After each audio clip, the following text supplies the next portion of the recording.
The main hope of the nation lies in the proper education of its youth. A very good morning to one and all gathered here. I, Goretti Falcao, on behalf of GVM's Dr. Dada Vaidya College of Education, Ponda, Goa, extend a warm welcome to the participants of this Hello, webinar. we can't hear you. We can't hear you. From beginning? We can't hear you. Okay, fine. Please.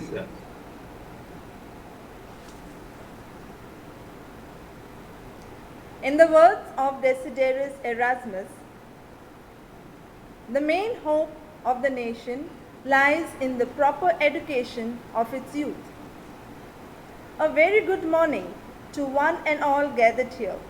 I, Goretti Falcao, on behalf of GVM's Dr. Dada Vaidya College of Education, Farmagudi, Ponda, Goa, extend a warm welcome to the participants of this webinar on the topic Reflections on National Education Policy 2020 based on school education context.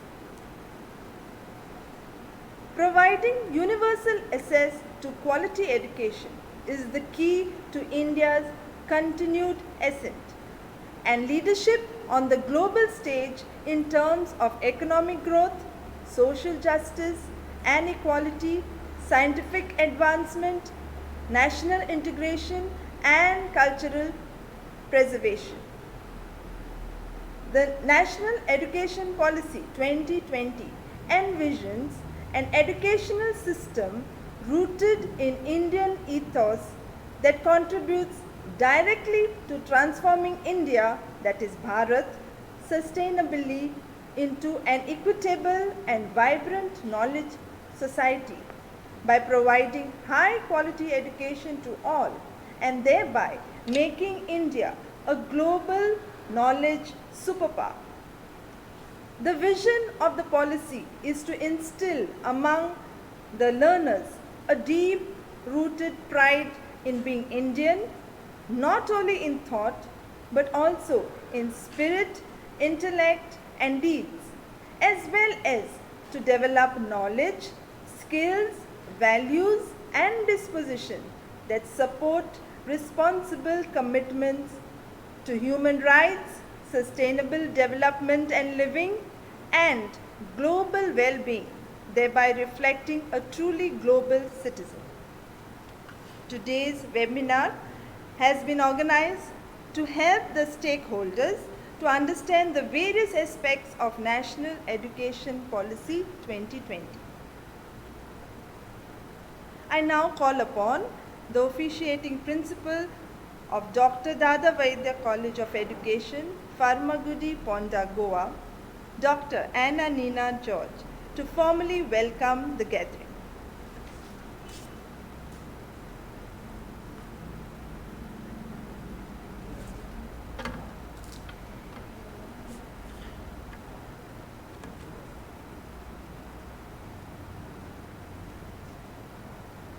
Good morning to all and welcome to this national webinar on Reflections of National Education Policy 2020 based on school education context. Respected speaker for the webinar, Dr. M.A. Sudhir, UGC Emeritus Professor, Chairman of GVM's Working Committee, Mr. Bhaskar Khandeparkar, Secretary of the GVM's Working Committee, Mr. Jayant Mandurkar, faculty members of GVM's Dr. Dada Vaidya College of Education, participants who have logged in from far and near. This is indeed a great occasion to dwell and ponder on the National Education Policy 2020. It has generated unprecedented excitement and euphoria in the minds of all, from the academia to the industry and the common man too. It has come into being in a very precarious situation of the COVID situation, prevalent in the whole world. Nevertheless, it has captured the thoughts of all the countrymen. The policy in its spirit and letter reflects the very statement of Kothari Commission. The destiny of the nation is shaped in her classrooms. 1964, 66. The National Education Policy 2020 envisages sustainable education, high quality education, which will instill national pride and develop a global citizen. It emphasizes on consciousness about one's responsibilities and in the changing world, as well as the respect for one's own constitutional values. And to deliberate on such a pertinent and crucial topic, we have the most eminent speaker, Dr. M.A. Sudhir. I have known him as a speaker with continuous engagements in different universities and colleges across the country before and after the National Education Policy 2020. He is an ardent researcher and a prominent academician of a high repute amongst the higher education realm. I thank Professor Sudhir for accepting our invitation. I profusely thank you, sir. I thank all the participants. I believe we have about 200 participants from across the country, from Goa, Maharashtra, Karnataka, Gujarat, Meghalaya, if I am not wrong, Shimla also, and Kerala. So I can very well say from the length and breadth of the country indeed. Thank you all for your enthusiasm, and I wish you a vibrant, captivating session. I thank all the organizers, the coordinator for this webinar, Mrs. Hani Babu, the comparer for this program, Mrs. Gorati Falcao, the entire IT team behind the scenes, Mr. Diptej, Ms. Prajakta, Ms. Rukuma. I thank all the non-teaching staff for their efforts, wholehearted efforts in fact, to make the webinar possible. Wish you all a great time, and I believe this will be really memorable webinar that you are attending from the College of Dr. Dada Vaidya College of Education, Ponda, Goa. Thank you very much.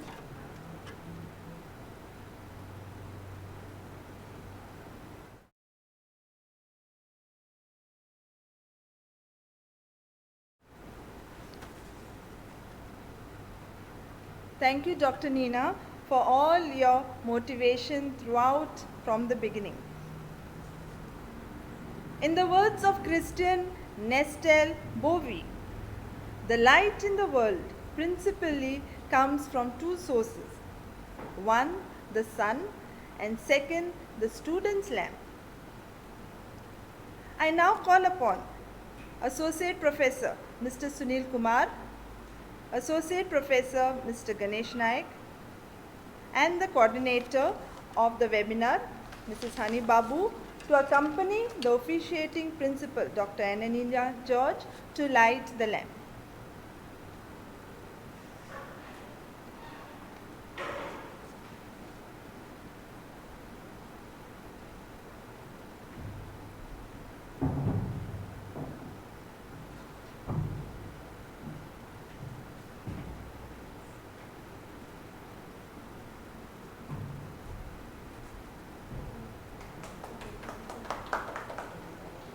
As we witness the lighting of the lamp, may we pledge to enable the student's lamp to continue burning pure and bright, nourished by our support and inspiration.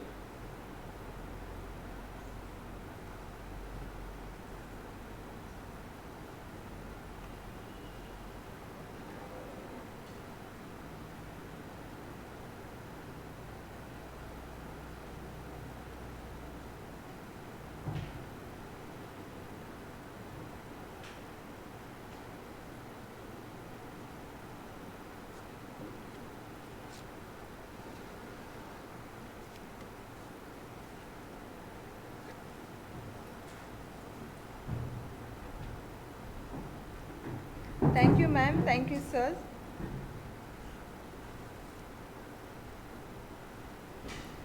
Today we have with us a very eminent personality, Dr. M.A. Sudhir, UGC Emeritus Professor, to give us his reflections on National Education Policy 2020.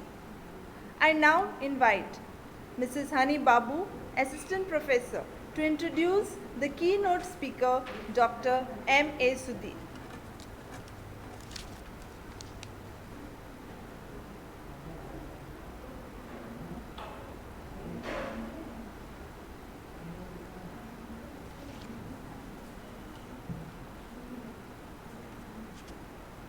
Thank you, madam.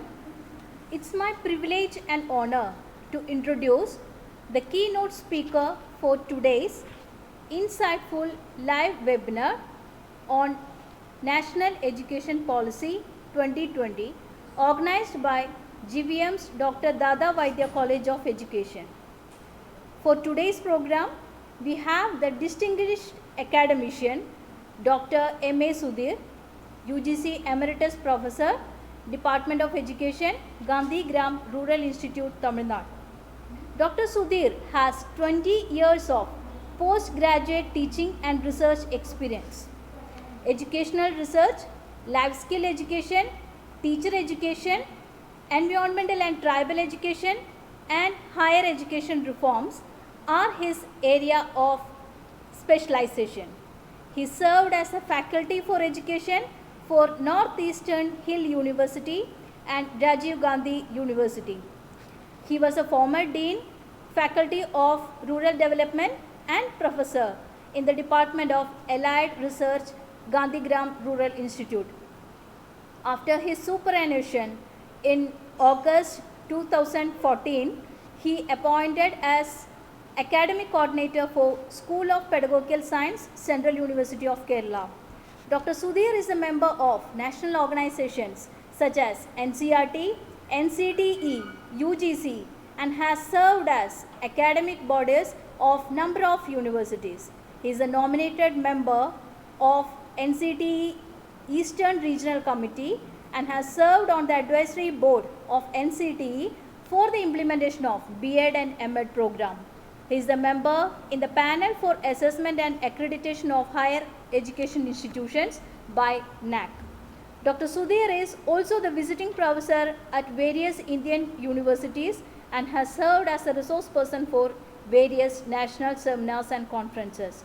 He has so far completed 22 sponsored research projects, and 30 PhD students and 42 MPhil students has awarded their degrees under his able research guidance. Dr. Sudhir has also authored 7 books, contributed chapters in 21 books, 14 book reviews, and also published 71 research articles in the reputed national and international journals. He is also the executive editor for Journal of Extension and Research and a member of editorial board of 9 peer-reviewed Indian journals. He visited Sri Lanka as a member of expert member to launch the teacher education program under SARC regulation of Government of India. He also assisted in organizing in-service teacher training program sponsored by External Affairs Ministry and Higher Commission of India at Colombo and Kandy in Sri Lanka. On the behalf of GVM's Dr. Dada Vaidya College of Education, sir, we welcome you. Our participants are waiting to listen to your insightful words. So please take over the session. Thank you.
introduce respected Principal Dr. Anna Nina George, who is very close friend and known to us as an academician, Mrs. Hani Babu, who is coordinating this meeting, and Mrs. Goretti Falco, the coordinator of Extension Services, Sri Samir Naik, other esteemed faculty members of the college, MAT students, research scholars, and esteemed participants from all over India. That is, which includes the teachers, teacher educators, and even I am told headmasters, and very many academics attending the seminar today.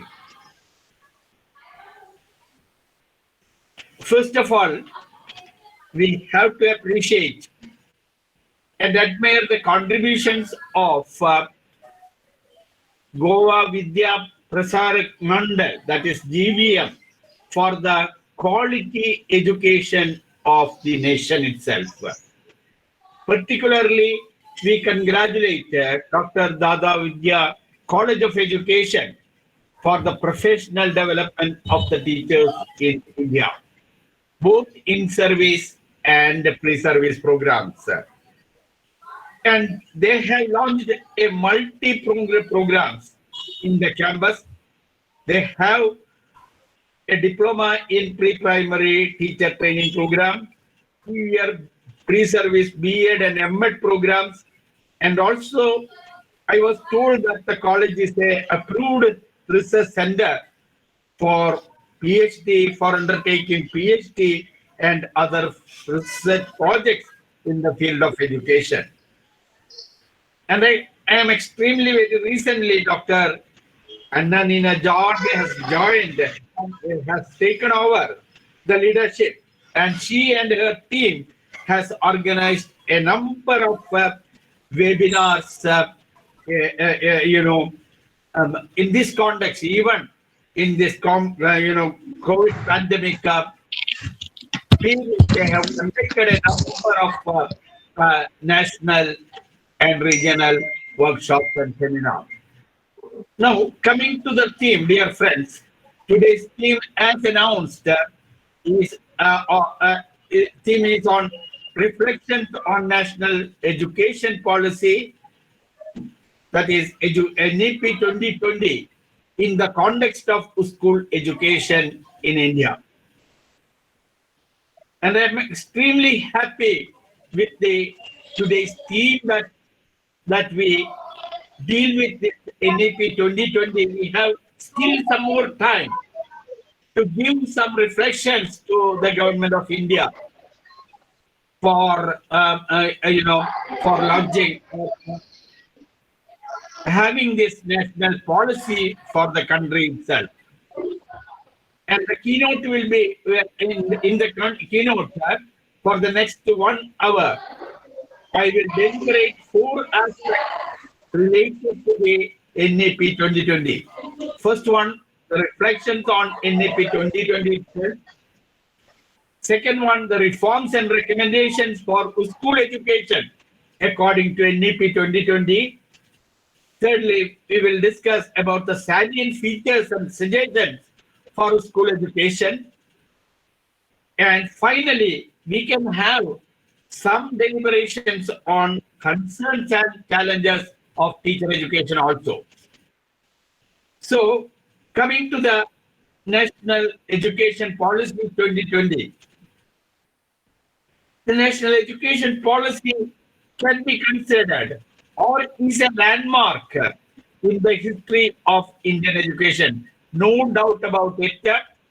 It's a landmark in the history of Indian education, and introduced after a span of 34 years after the 1986 National Policy of Education. The NEP's vision is to make India's education system world-class within the next 20 years. Within the next 2 decades, that's what they have mentioned. And the policy envisages India, as mentioned by our, as mentioned in the initial address, that it is the policy envisages India to become a global knowledge superpower.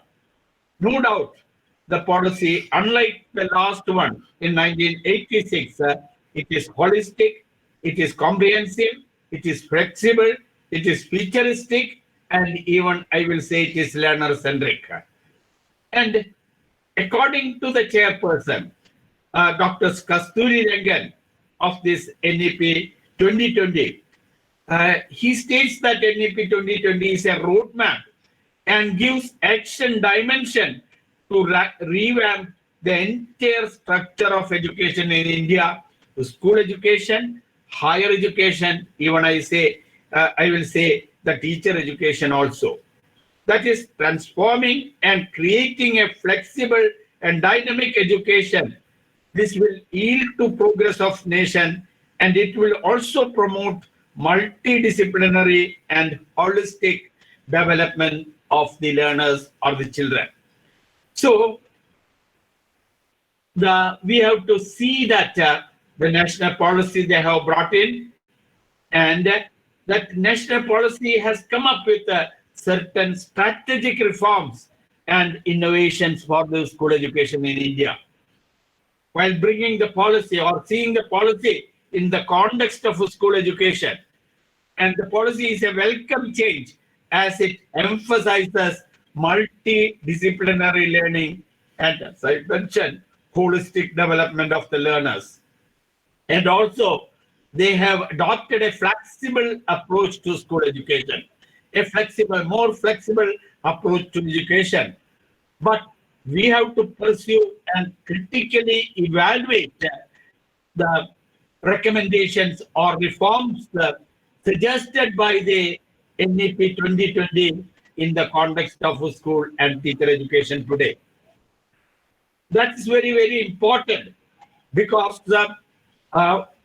with over 250 million students and 1.5 million schools, India holds a crucial place in the global education industry. And we are doing well now, but whether we can, still further bring up the standard and excellence in our school education.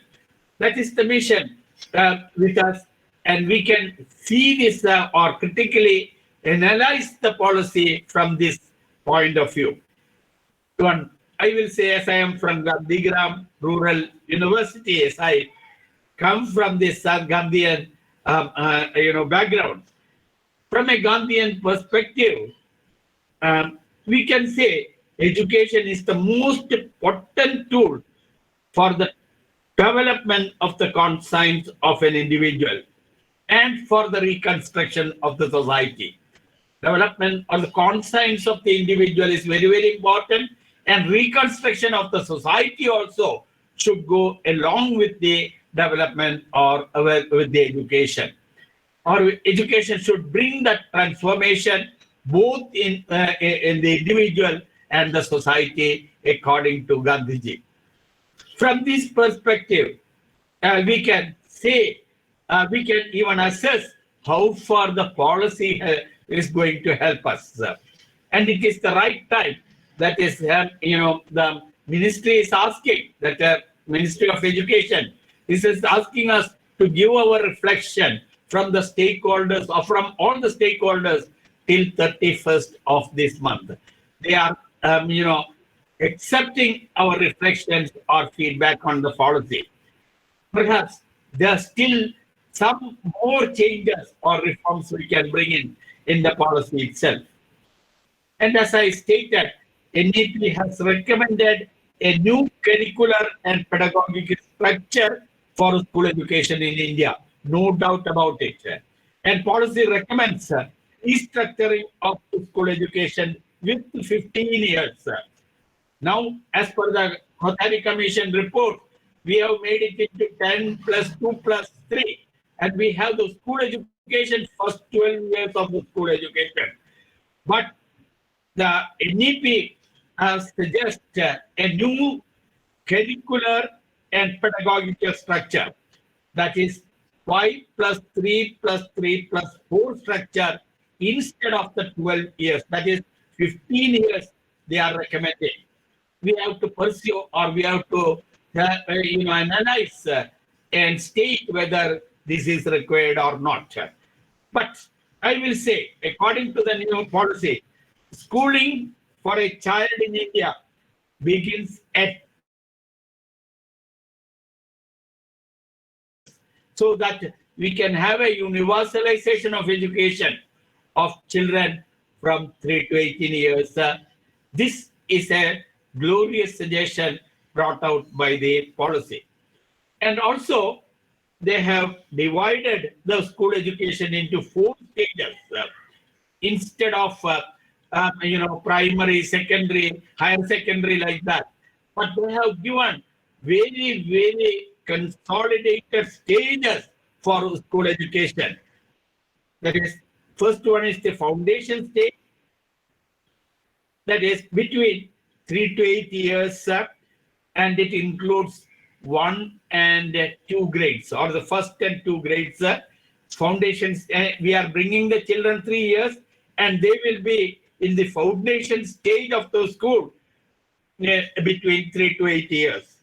And the second one is the preparatory stage, that is between 8 to 11 years, and it covers the grades 3 and 5 years. 3 to 5 grades. And the middle stage, 11 to 14 years, and it consists of grades 6, 7, and 8, grades 6 to 8.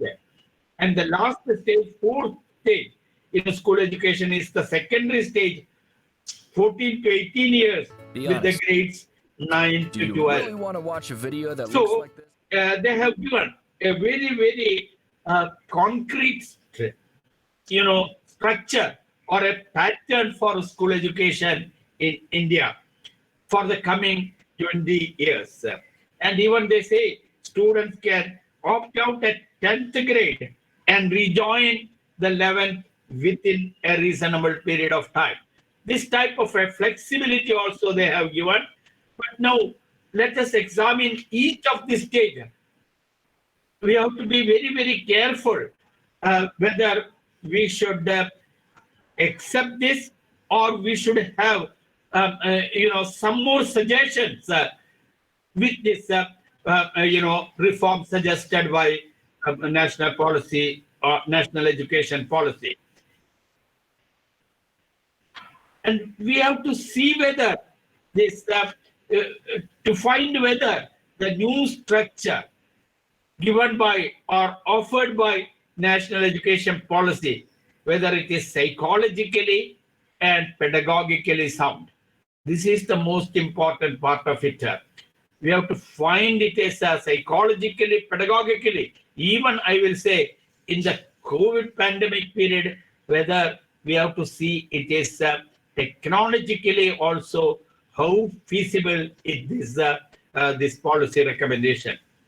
And secondly, we have to see whether the policy yield to a harmonious development and academic excellence of teachers, of the learners. So that's very, very important, how it is going to be a holistic or harmonious development of the learners, and also how it gives brings the academic excellence of the learners. This is very, very important. Now we will one by one. That is coming to the foundation stage. That is, we are bringing the very small kids or the children to the schools at 3 years. When they are at 3, they are in the school. So the schooling starts at 3. That is very, very important. That's a very graceful thing for a country like India. But what type of education or schooling we should give to the children for coming to the schools at that point of time? This is very, very important. First of all, we have to see that this is a stage of sensorimotor and kinesthetic cognition and learning. That this has to be, we have to understand, or the teachers have to be prepared for that. That the sensorimotor and kinesthetic learning we have to, bring in when we bring the children at 3 years to our schools. And in this context, teachers should be prepared only to use play method of teaching, activities relating to their life, and developing that creative imagination and joyful learning. So, we have to avoid that formal schooling. If we start the number, a concept, letter concepts and all, in a, or even a textbook-based approach, if we start for a child coming at 3 years to school, the whole vision, or I will say it will become even detrimental for the development of a child at that stage.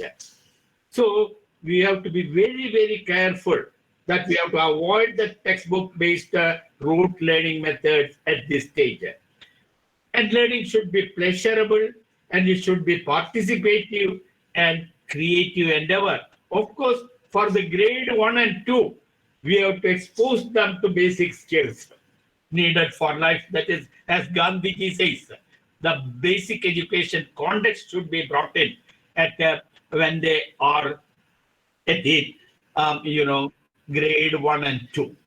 So from that time onwards, the cognitive aspects, learning should be integrated with the earlier, 3 to 5 stage. That 3 to 5 stage, I will say, it will be more that education should be early childhood care and education. We have already, even in the 1986 policy also, we have highlighted the need for early childhood care and education. And we should prepare the, teachers and even the headmasters or the principals to take care of these aspects. And and this is a stage where the language development and the social development of the children that will take place. The flourishing of the social and languages, they can take up any number of languages at this point of time. And the policy, the committee also has suggested that education should be in mother tongue during this period. The first and the second stages of education should be in the mother tongue. This also we can look into. So the first stage, foundation stage, that stage is a stage where the children has to be accepted, received well in the schools, and we have to take utmost care in the child development, child care, and even I will say that we have to take care about their creative imagination or accepting the school system itself. Any state at this stage, they will lose interest in the studies and all. So it's very, very important that we prepare our teachers also to the foundation stage very well. Now coming to the second stage, that is after the foundation stage, they of course after that they have suggested the second stage between 8 to 11 years, that is covering the grades 3 to 5. At this stage, this is a stage, pre-adolescent stage, and it is a pre-operational cognitive stage. We have to be very, very careful about this stage. After the foundation, they will come to this the primary or the preparatory stage. Here, it is recommended that curriculum across the subjects is very, very important. We should not adhere to discipline-wise or subject-wise, curriculum, but we can have humanities, languages, then we can have environmental studies and all. So basic maths, these are the things we have to bring in at this page, at this stage. And the committee very well has mentioned the method of teaching at this stage, that they say the teachers should promote experiential learning. That is learning based upon the experience of the children. But experiential learning in the initial stage, it will be based on the learning, on their experiences, exposure to experiences.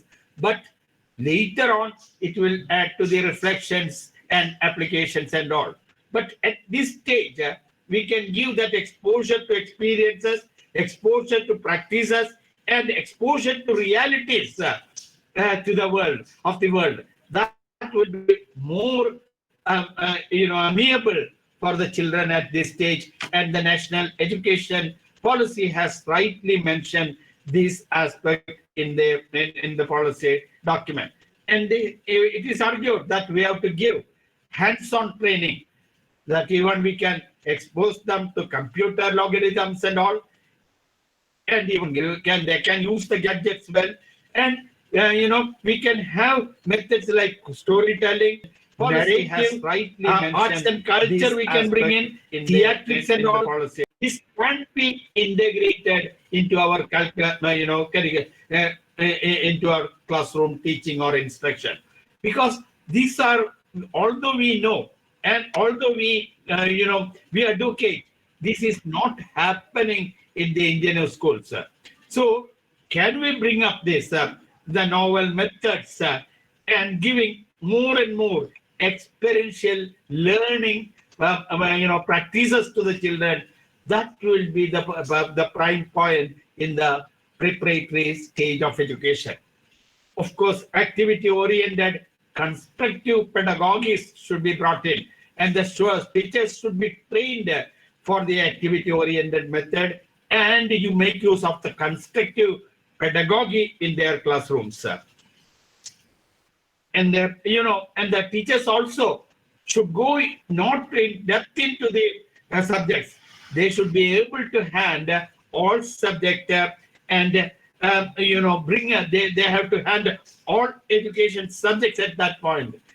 And practice-oriented teaching should be promoted at this preparatory stage of education. Now, after the up to the first foundation and preparation, that mother tongue should be used as the medium of instruction in all schools as advocated by NEP. Mother tongue or the local language or the regional language which is preferable for the children, that is should be used as the medium of instruction. And coming to the third stage, that is the middle school stage, running between 11 to 14 years, that is the grades covering grades 6 to 8 years. It is we have to understand this, it is a concrete operational cognitive stage, or concrete operational cognition is there. So early adolescent stage, what we envisage nowadays as the upper primary stage. And here also we have to think more, take care of this students learning from a different angle. That is, we can avoid that,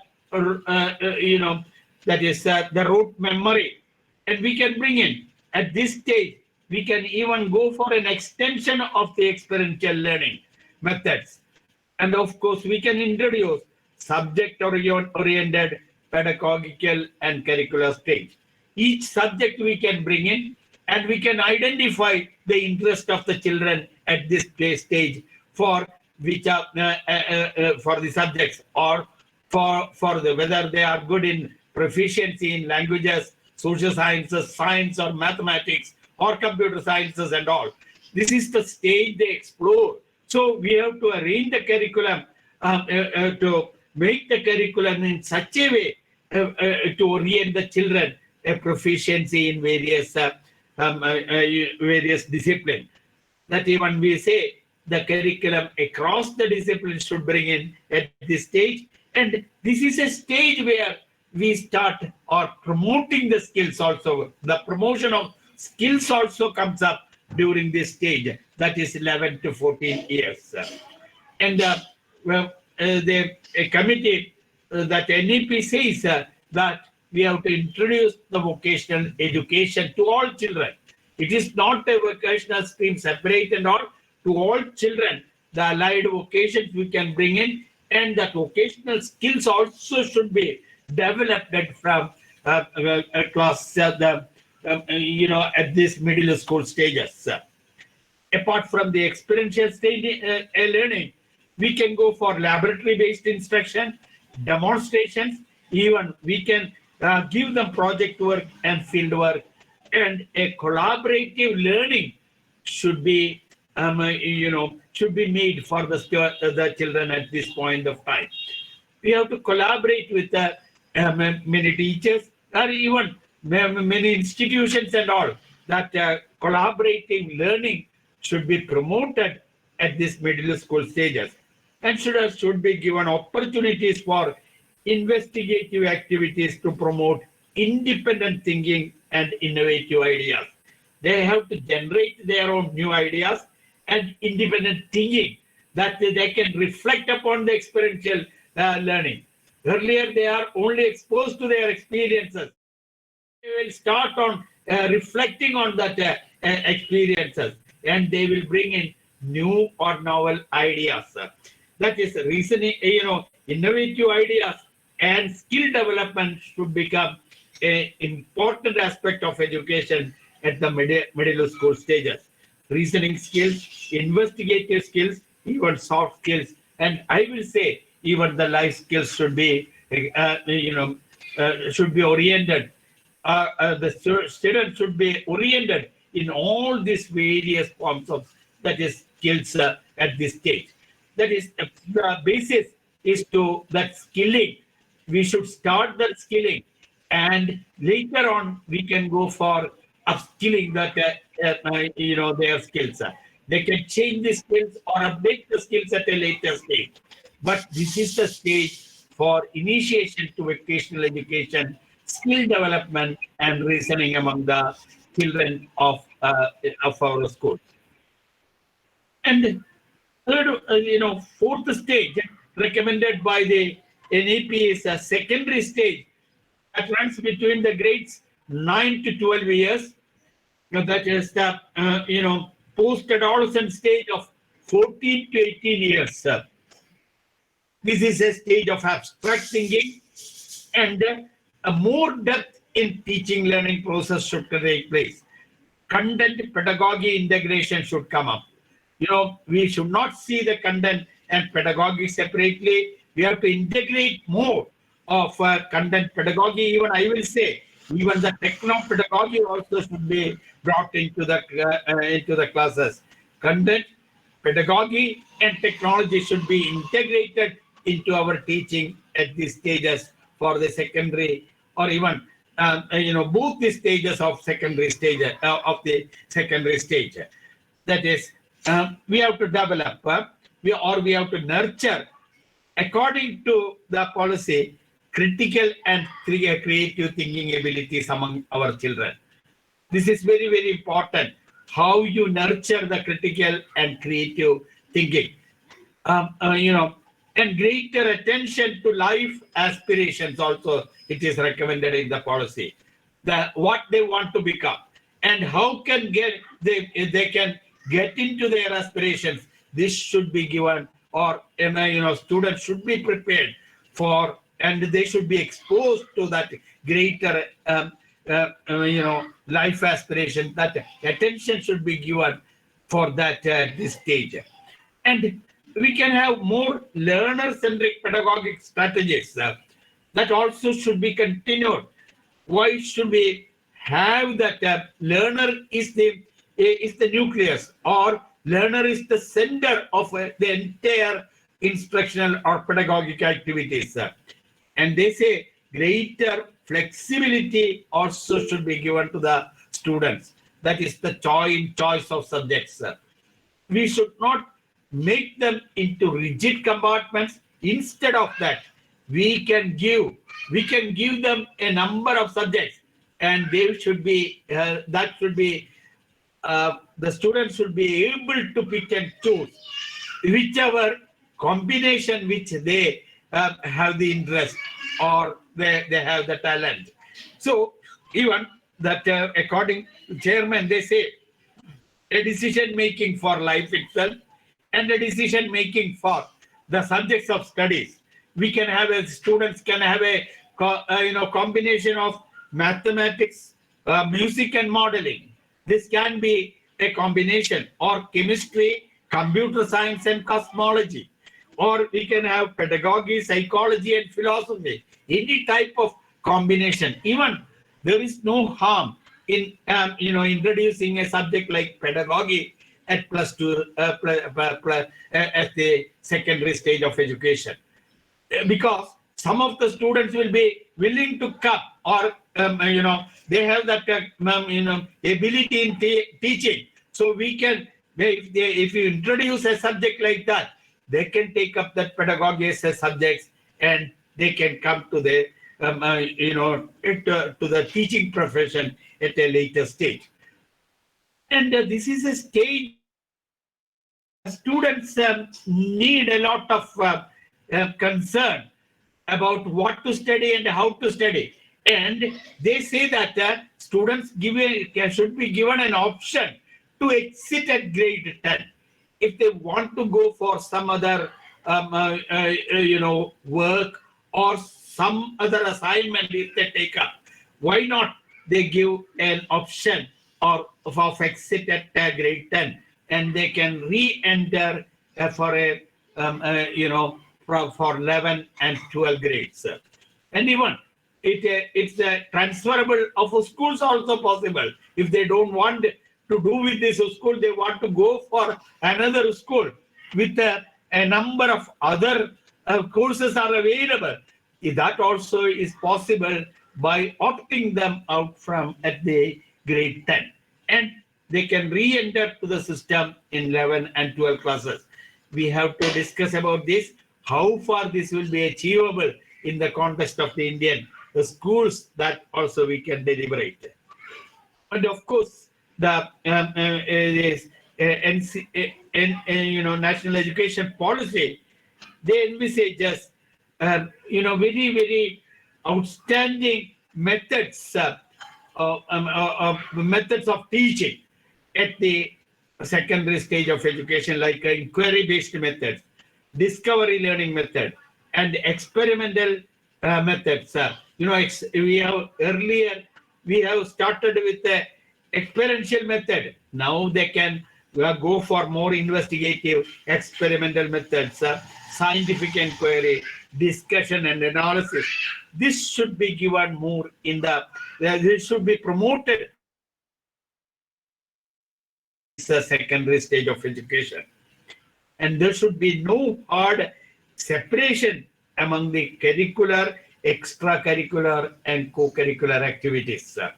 Now we have physical education or art and culture as separate, but can we bring in this art, physical education and all, that it can be integrated to our curricular programs, or the curriculum, that is the cognitive development of the child, can be integrated with his psychomotor and with his affective domains also.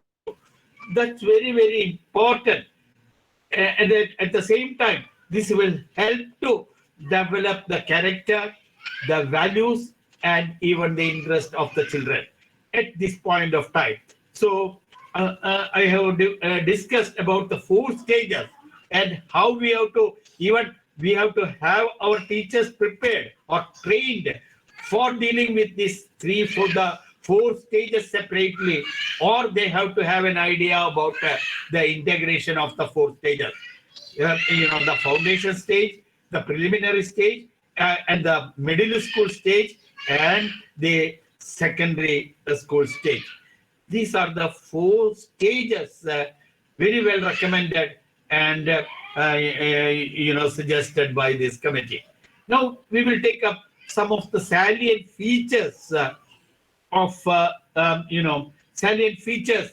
or innovations, innovative suggestions prompted by NEP 2020.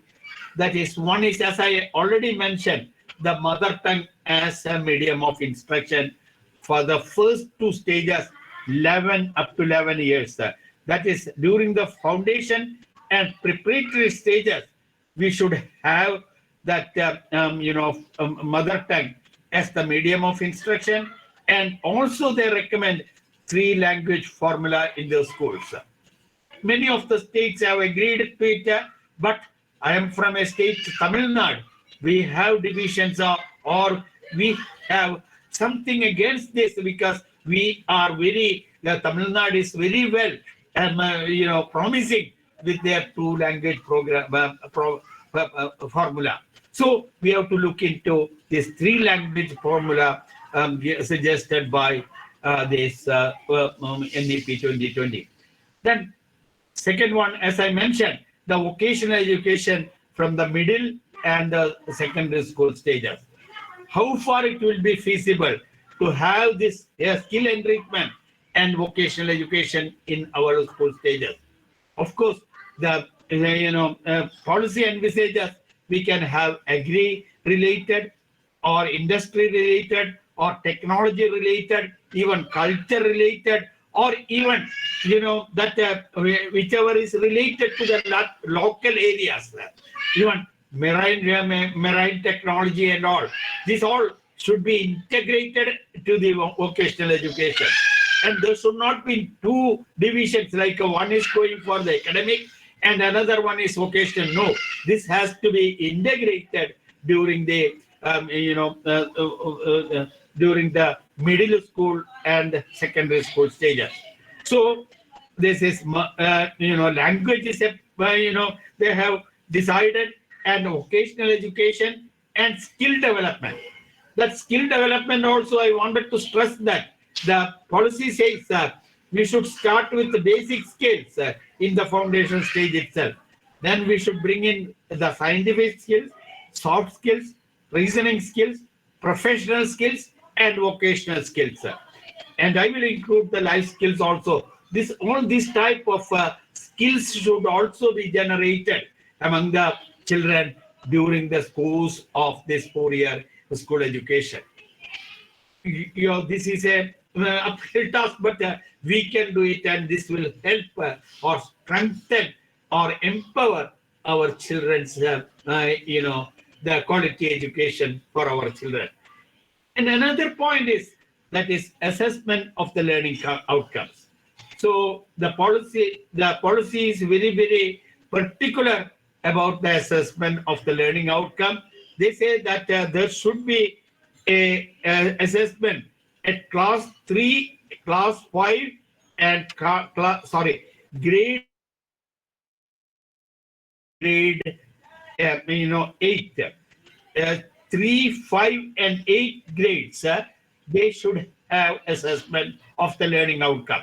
Of course, this can be school-based, assessment programs, but the 3 and 5 grades that will come in the second stage of education, and the class 8 will come in the middle school stage. In the preparatory stage, that class 3 and grade 3, at grade 3 and grade 5, we have that learning outcome test, and again a grade at a grade that is 8th grade, that is at the end of this middle school stage, that we will have another middle school stage that also the student should be assessed. But this we have to see whether only the testing, and after the testing what happens to the children, that we have to deeply think it over or ponder over, whether we will detain the child or we will have some advancement for those children who are not attaining the the proper grades and all. We have to look into, or we have to examine this further. And the policy also recommends 2 board examination at class 10 and class 12. that class 10, that this will be that school board examinations when they come to class 10, and after passing that class 10 examination only, they can go into class 12, that class 11 and 12. So 5 examinations or assessment are promoted by this policy. Grade 3, grade 5, grade 8, and class 10, or that is grade 10 and grade 12. So 5 type of assessment, 5 levels of tests are promoted or envisaged by the policy when a student completes the school education. That 15 years of school education, when they complete it, they must have undergone this 5 examinations or assessment. But even then, after that, for entrance for college education or higher studies, they also say there should be a national level test. And they have to pass this national level test if they want to go for higher education, or tertiary education or any other course. Even if they want to come for teacher education program, also they have to qualify in the national eligibility test. Now, this is I have given a preview of the national education policy about the school education. Now, some of the other points which I have already mentioned, we will go for a little description about that. That is integration of curricular and co-curricular and extracurricular activity. This is very, very important. That how we can bring in, like they have given some of the suggestions given by the policy. In the policy is that art integration, creative, joyful classrooms, imbibing Indian ethos and values through integration of Indian art and culture. That is, it will become that art and culture. We have to bring in about the Indian arts, that were different forms of the art you should bring into the classroom. And even somebody was suggesting that art and grammar we can bring in, that art with the grammar, the improvement of the grammar or the teaching of the grammar. So that art should be integrated into our classroom instructional programs, or that curriculum in India should be integrated with the arts and crafts.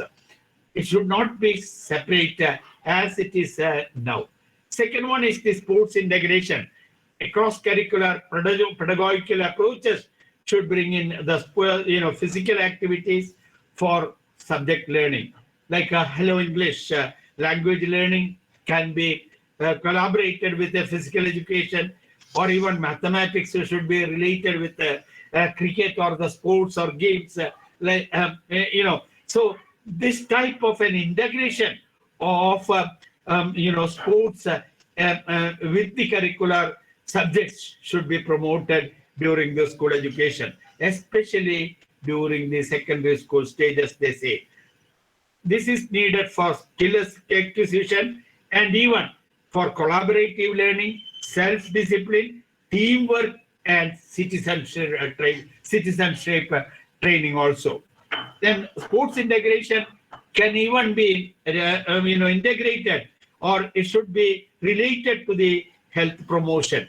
Adopt fitness programs, even yoga classes. So these also can be promoted in the school education. So the education should be transformed in such a way it will relate it to the health aspects and even the development of the values, even the development of these the ethos and the and the interest, even in the different talent and the interest of the students in India. So how this integration, we have to work out the models for integration for art education and sports education. This is very, very important. I hope and wish they will take it up. The NCERT is doing that work. They are bringing out the national curriculum framework in the context of this national education policy. There we will take up each one of this. Then coming to the holistic development of the learners. Physical well-being of the child, also the cognitive abilities. We should not leave the physical abilities, the psychological well-being, and the cognitive, abilities. These all the three, or all these aspects should be promoted at the same time. That will help them to have a holistic, the child or the learner, a holistic, or even I will say a harmonic development of the learners. And reforms towards a real understanding, that is the learning skills. They should have more about the content knowledge than they should have, more than that, they should have the learning skill. Even the committee says reduction in the content. We can have the curriculum content can be reduced, and we should promote the learning skills among the scholars. And we should, at any cost, avoid the culture of rote learning and memorization and textbook-based classroom practices. Not only cognitive development, nurturing of the character, creating emotional, humane, and social values. These are all necessary, and this will lead to the well-being of a child, when he comes out of the school. All aspects of the curriculum and pedagogy should be reoriented and revamped to attain the critical and creative thinking abilities. We can revamp our school curriculum and reorganize so that it will promote the critical and creative thinking abilities among our children. And knowledge is a deep-seated treasure that has been recognized or that has been highlighted by this committee. And education should help in its manifestation as the perfection already within the individual or within the learners. So this also agrees with some of the vision of Vivekananda and all, that education is the manifestation of the divine perfection already existing in man or in human being. So that also has been promoted, or that also has been taken care.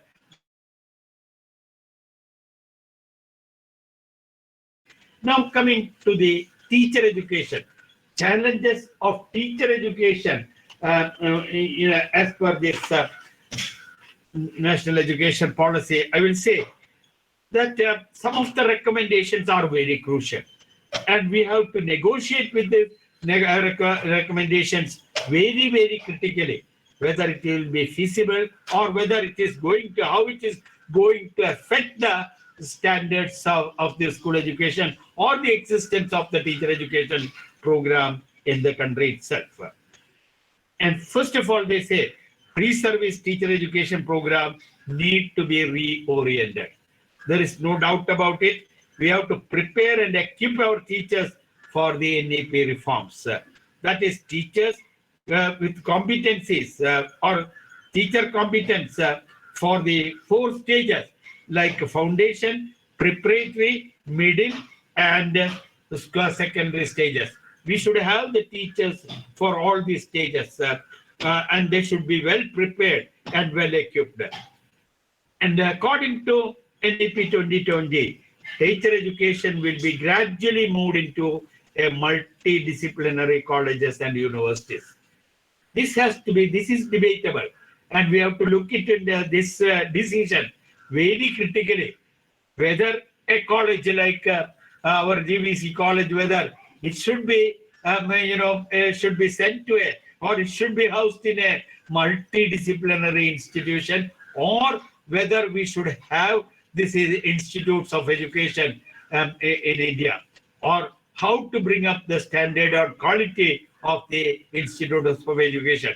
This has to be very, very critically we have to look into. And they say that by 2030, the minimum qualification of teaching will be a 4-year integrated B.Ed degree. So they are giving more importance to the 4-year integrated B.Ed degree program.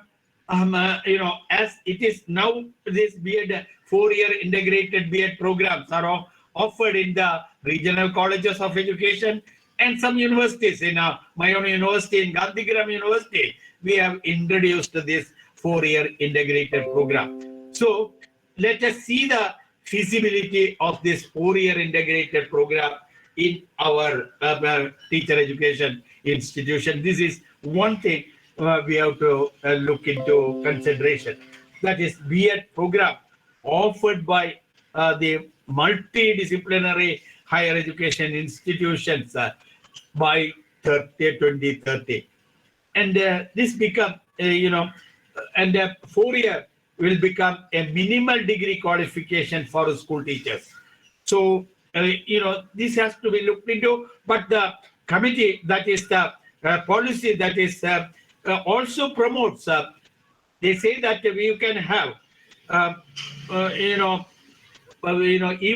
a 2-year, we can continue this 2-year B.Ed program and 1-year B.Ed also they offer. Or they say they are agreeing for all the 3 types of teacher education courses. One is 4-year integrated program. Second one is the 2-year B.Ed integrated program. And third one is even we can offer that teacher education institutions can offer a 1-year B.Ed program also. We will look into it. The 4-year B.Ed integrated will be a dual major holistic bachelor's degree program. That is, a student who is completing this, he will get a dual degree. He will get a degree on his one of his majors, and also he can get a degree that for in teaching, that is B.Ed integrated.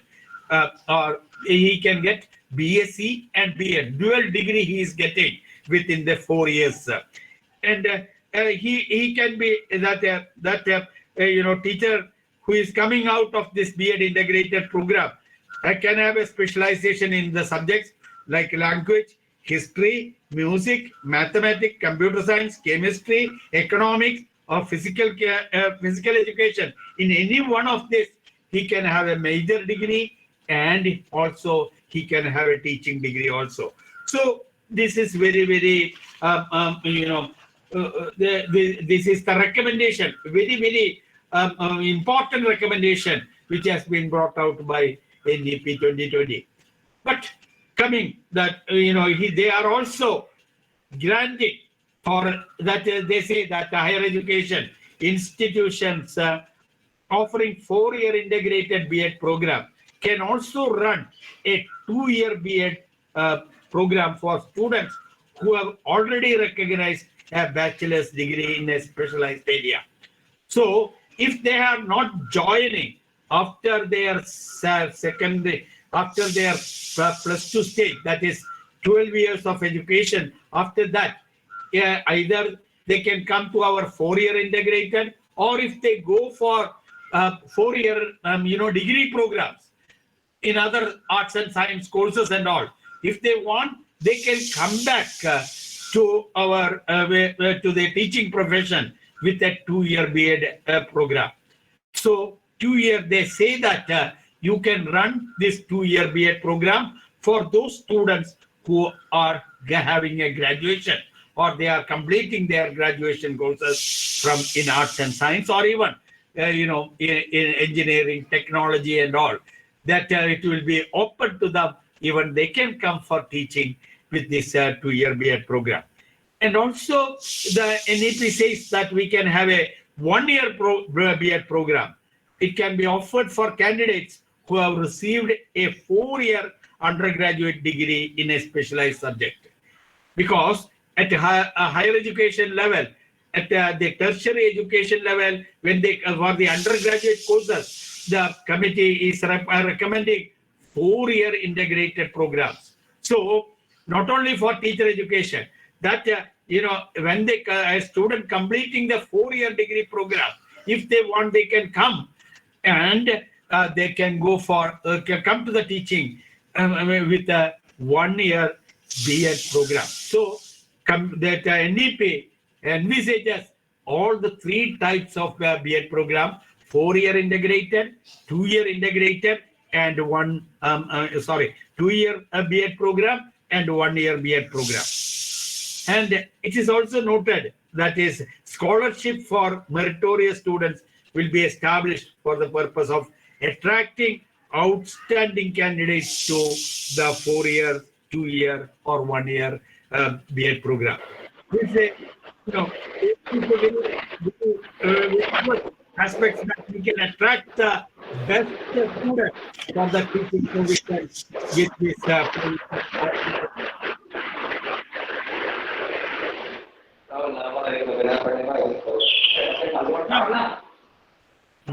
can I have another 10 minutes?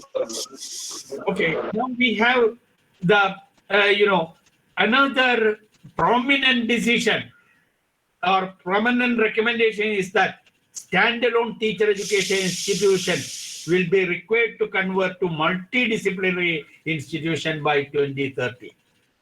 That all our, B.Ed, institutions of the teacher education, like B.Ed, M.Ed institutions, they should be made into a multidisciplinary institutions, since they have to offer 4-year integrated program. So otherwise, they say that these institutions, otherwise, they should be phased out. So we should be prepared to make it into a multidisciplinary type of institution by 2030. And B.Ed programs will be required to have training not only in pedagogy, but they should have the proficiency in teaching for all, that for multi-level teaching, evaluation, even the teaching of for the special talents, that children with the disabilities, those who are very bright and very talented, this all should be given in the B.Ed program. And use of ICT and technology for teaching is very fundamental. And they say that all the teacher education institutions should afford to have this ICT and technology proficiency among their students. And learner-centric and collaborative learning methods should be promoted. Again they say experiential and experimental methods of teaching. This also should be promoted among the during the pre-service programs in the 4-year B.Ed programs, or either B.Ed or 2-year programs also. When you become a teacher, they should be proficient and they should be knowledgeable in this learner-centric and collaborative methods of teaching and learning. Now, some of the professional standards which they have prescribed for the teachers. By 2030, educationally sound, multidisciplinary integrated teacher education program, and all multidisciplinary universities and colleges should establish education department or B.Ed centers. Along with that, this is they are proposing this, and standalone teacher education institutions will be required to convert into multidisciplinary institutions by 2030. And regulatory system shall be empowered to take action against substandard and dysfunctional teacher education institution. This is very, very important. We should note that they will bring a regulatory mechanism to take action against this against the substandard and dysfunctional teacher education institution. And use of technology platforms and like Swayam and Diksha for online training of the teachers. That's very, very important. They say that continuous professional development of the teachers and the principals or the headmasters. Continuous opportunities for self-improvement, that is to advance their qualification and training. For each teacher will be expected to participate at least 50 hours of continuous professional development every year by their own efforts and interest. And school administrators, principals and headmasters are also expected to participate in 50 hours of CPD. That this can be a modular type of program covering leadership, management training, administrative, and even they can have proficiency in the pedagogical and program planning at the school education level. So this competency should be built in through this, continuous professional development programs according to the policy. Now, the teacher recruitment, that is also very, very important. They say teacher ability test or the national eligibility test. These are very, very important for the recruitment of the teachers. And it should be extended, teacher education test should be extended to cover teachers from pre-primary to grade 12 teachers. So all teachers should have this test should be qualified with the test, teacher eligibility test. Or they can have, for subject teachers, they can have TET or NTS test scores along with their classroom. They can be given the classroom demonstration during their recruitment. That is, we can ask them to demonstrate their lessons, and on the basis of that, we can recruit them. But TET or NET is that is a minimum, qualification for getting appointment into the teaching profession. But we can say that this can become a, once you pass a TET, it can be a lifetime achievement. It is not only for not 2 or 3 years they have to get into the profession. This we can argue for. Why not if they make a TET or NET, we can make that condition can have the, for a lifelong or lifetime achievement for the teachers, and that will help them to get appointment at any time in their career. So these are some of the, this is given, suggestions given by this committee. And TET will be strengthened both at the content and pedagogy. It will have the content knowledge and pedagogical test, for the students to pass this teacher eligibility test. And for subject teachers, they are giving classroom, that teachers with some of the soaps or some of the, service particulars also will be that will be beneficial to the teachers. They say a large number of merit-based scholarship shall be instituted at various levels, either at the B.Ed, at the M.Ed, or even if you are taking up the PhD programs in education. This is a welcome factor. Another one is preferential employment in their own local areas for successful students at the completion of the B.Ed program. They can be recruited and posted in the schools nearby their locality, local areas. Especially, this is given, precedence where candidates coming from far-off areas or tribal or hilly or, coastal areas and all. They should be given preferential treatment for appointment in their locality itself. And also the transfer of teachers, that also they say that it should not be the harmful practice of the excessive teacher transfer will be halted. That is, we cannot transfer, or we cannot disown the teachers all the time. That there should be some permanency in the teachers. This is needed for the students also to have bondage with the teachers and for their continuous development, or the for the students, that they will be available. The resources of the teachers should be available at any point of time, and there should be a change in the teacher person, so that there can be, unless it is warranted, there should not be a harmful, that is the transfer of the teachers should be halted according to this.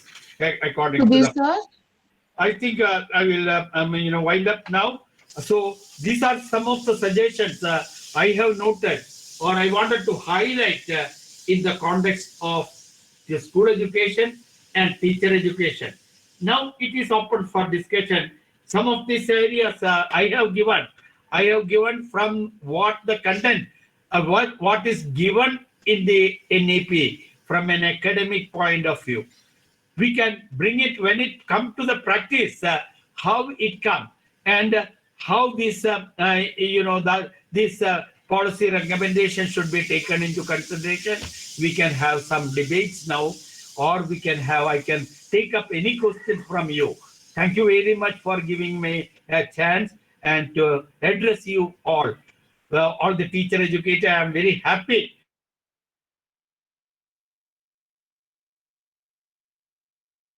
scholars and the students today. Thank you very much. Thank you.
So, integration of the pedagogy, better integration of the pedagogy and then pedagogy takes place in the 4 year when they come to the 4 years. No, equal because in a 2-year program, what is happening is that we are having the students, proficient in content. Well, they have learned that content in another college, and when they come, we are giving more, more enrichment or more proficient pedagogical aspects. So that we take it for granted that content is already, they have already been nurtured in their content area. Now they come. So at that point, we are giving more importance to pedagogy. So there is a separation of the pedagogy and relative content pedagogy happens. But it will not be, in a B.Ed program. And also from +2 onwards, we can track the students very well. Their teaching aptitude, their teaching, their classroom management, all these proficiencies we can bring in, and we will get a considerable amount of time during the 4-year integrated program to qualify that learner into a teacher. Are you getting that? Transformation is from a learner to teacher. He was a student the other way. And we have seen in Gandhigram, we have seen that discipline of the university and even the knowledge level of the students have also gone up very high. And even the parents are also happy that if they have the talent or the aptitude in teaching, why not? Why do they go for other streams initially? Why do they wait after 3 years to come back to teaching? They can decide at that point of time, and there is it will be a smooth running for him, and he is becoming a professional teacher at the end of the 4 years, and he can get and even we are having that is faculty that recruitment programs in the university for the students, so they walk into these schools immediately after their B.Ed program. And even this 4-year integrated program will help them to continue their studies for the 1-year M.Ed or for their PhD programs. That all enrichment for the research also can be taken well during the 4-year program. Any questions? Okay, thank you, sir. Thank you. Thank you, sir. Okay. Thank you, sir, for that for answering that question. Our chairman has got a question. Sir, kindly unmute yourself and go ahead. You can ask a question, please.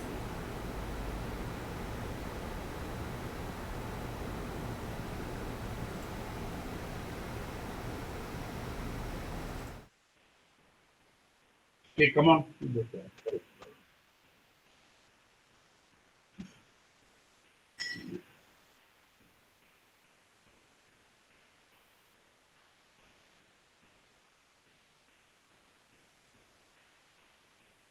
Can you hear? Can you hear? Yeah. Yes, sir. See, I have a question. It was mentioned in the talk that primary education will be compulsorily in the local language. But when I went through the NEP, it uses the word preferably.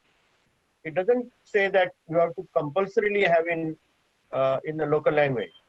And for that matter, how will it be possible for the central boards like Cbse or Icic to have a curriculum in a local language?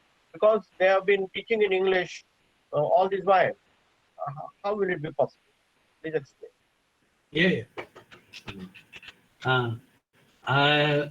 It is really a very, very critical question which you have given. I think it's we can have that word preferably. That is better, as you have mentioned. I will do not make it into a compulsory part. But what they say is that the mother tongue or the local language or the regional language, preferably, they are, the compulsion is mostly on the on the mother tongue. If the mother tongue is not suitable there, it can go for preferably in a local or this, regional language. So, but they are very, very sure that first 5 years of education should be in mother tongue. Then This is a big loophole. Nobody will have compulsory local language when there is a word preferably.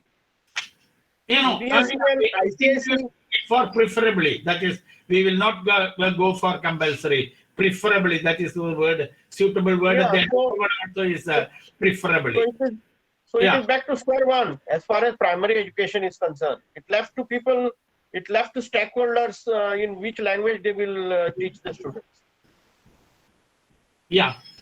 In Cbse system, I think we have to modulate the Cbse system. That also has been discussed during this discussion. It has been brought out that there should be curriculum for each region or each state. They have to bring in that. CBSE. It won't be possible and cannot be implemented. CBSE and ICIC have schools in foreign countries. Yeah, that is true. So, that can be, that in foreign countries means that can be taken up. That language, the prominent language, the child there, they can be taken up in that language also. We need not, we have to interpret it in such a way. Like a child coming in Indian ICSE. Let me mention one thing. See, everybody says local language, or see France has French, Germany has German, so they have progress. Japan has progress in spite of English. That is the argument that is put forth. But we forget that these countries have only one language. That is, France has French, Germany has German, Japan has Japanese. But in India, there are a number of languages. You can have your language if you have one common language for India. Otherwise, how will be the transfer of students from this place to other place? We will have big logistic issues. Yeah, definitely these logistic issues are coming. But, this is, they have mentioned that, mother tongue, importance of mother tongue in education. That is, you can have that mother tongue for as for the first 5 years. But they also recommend the 3 language formula. The students, when they come out of Tamil, if they want to go, they can have another language. So 3 language formula, even you can start from the first standard itself. You can give them another language, competency in another language. Are you getting? Okay. There is no, we are not closing the door for that. A student can have, and even Kasturirangan says in the first 4 or 5 years that the students can develop a proficiency in a number of languages. If they are exposed to that many number of languages, they can have the proficiency. But here, only suggestion is that preferably this should be given in mother tongue. That is Let us wait and see. Maybe the act is good, but when it goes into the hands of bureaucracy, education bureaucracy, let us read the fine print ultimately. Yeah, that is definitely we will debate over this point again. And of course, from Tamil Nadu already there is a lot of protest there. Regarding bringing in the 3 language formula, they have protested and sent letters to the government. I know. Oh, okay. The maximum objection will be from your state only. From Tamil Nadu, it's going to be an election agenda also for many of the opposition parties. Yes. So, but that has to be very diplomatically tackled. So we should not spoil our education because of this one petition and all. Okay. Thank you. Any other? Thank you, sir, Bhaskar Kandepatkar. That was the chairman of GVN's working committee. We have just enough time to ask one more question, and that question was put by Dr. Georgian Matthew. The question is, are we going to have a program of action like NEP 1986 along with this policy? When pre-primary becomes a part of school education, huge investment will be needed. Does the government allocate any amount for the same?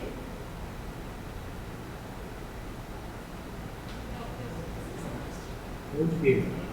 I am happy that such a question is a very critical issue we have to look into. As per the policy, they say, sir, we are giving recommendation for pedagogical,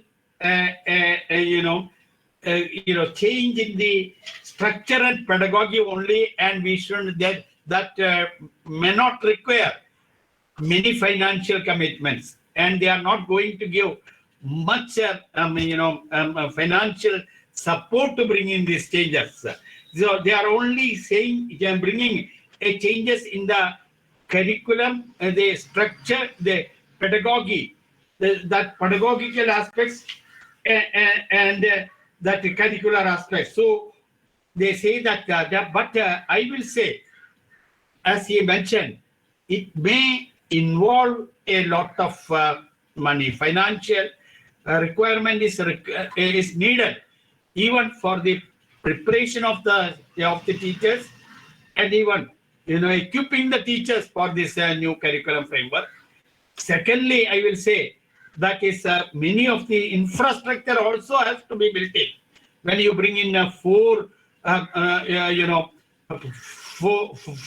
segments of education, there is a possibility that we need a lot of restructuring of this school situations at the moment.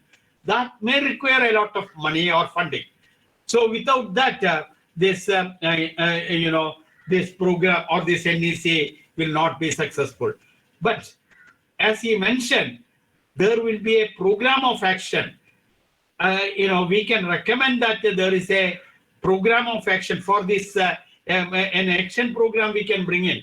And this can be taken up with each state, not only from the national point of view, from each state can come up with that they have a national policy on it. Sorry, that is national action. That is we can have a suggestion from this at the implementation stage. I will say that a program of action that is at the implementation stage. We should see that, and even we can correct the policy at that stage also. That is reflections from the teachers, from the parents, from the administrators, and even the state governments can come up at this program implementation, and that can reflect upon the policy formulation also. And we can even bring in at that stage certain changes in our NEP. That's very much needed, and it is a welcome suggestion. Thank you. I can take one or two more questions. Come on. Thank you, sir, for bringing to light the various aspects of National Education Policy 2020. We are really enriched, and now our mind has started thinking about it in a very critical manner. So a very quick summary of what we had today was we have seen the new pedagogical curriculum reconstruction of 5+3+3+4 covering ages 3 to 18, and these 4 stages are the foundational, the pre-preparatory, the middle and the secondary stage. And some other recommendations of the policies which include holistic development of the learner, reduced curriculum content, critical thinking, experiential learning, empower students, and flexibility in the course, in the choice of the course. With this, I would now invite Associate Professor Mr. Samir Naik to deliver the vote of thanks.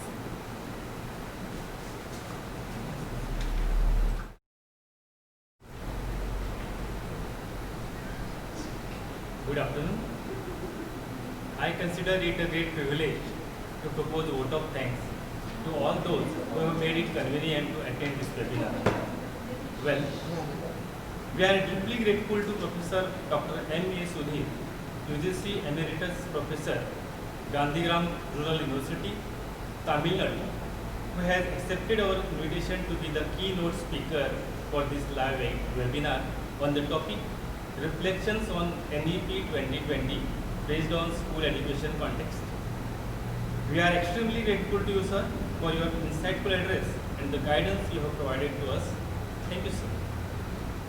I must express my deep gratitude to our respected chairman of GBM's working committee, Sri Bhaskar Kandivarkar, sir, Secretary Mr. Jayant Mandvikar, Treasurer Mr. Prabhas Shikerkar, and all the members for always supporting us in any such endeavor. My thanks are due to our beloved officiating principal, Dr. Anna Nina George, for the initiatives she has taken in holding this webinar and also for guiding us from time to time in the conduct of this event. Our sincere thanks to all the professors, research scholars, academicians, teachers, and student teachers who have participated in this webinar. I also express my sincere thanks to Mrs. Goreti Palkam, coordinator of the Extension Department, for completing the program. I am grateful to Mrs. Hanibabu, Assistant Professor, for coordinating this webinar very successfully. I am also grateful to Assistant Professor Ms. Prajakta Kavalekar for hosting this session. At the same time, I would like to thank our beloved Assistant Professor, Mr. Diptej Veradekar, for his broadcasting design for this webinar. Last but not the least, I also extend my thanks to all the teaching and non-teaching staff for their enormous cooperation in the organization of this great event. Once again, thank you one and all. Have a great day ahead.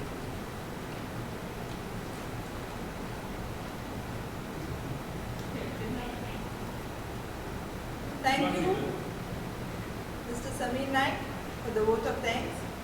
We now come to the end of this program. I take this opportunity to thank again Dr. M.A. Sudhir for his valuable suggestions and all the participants from across the country who have made this webinar a success.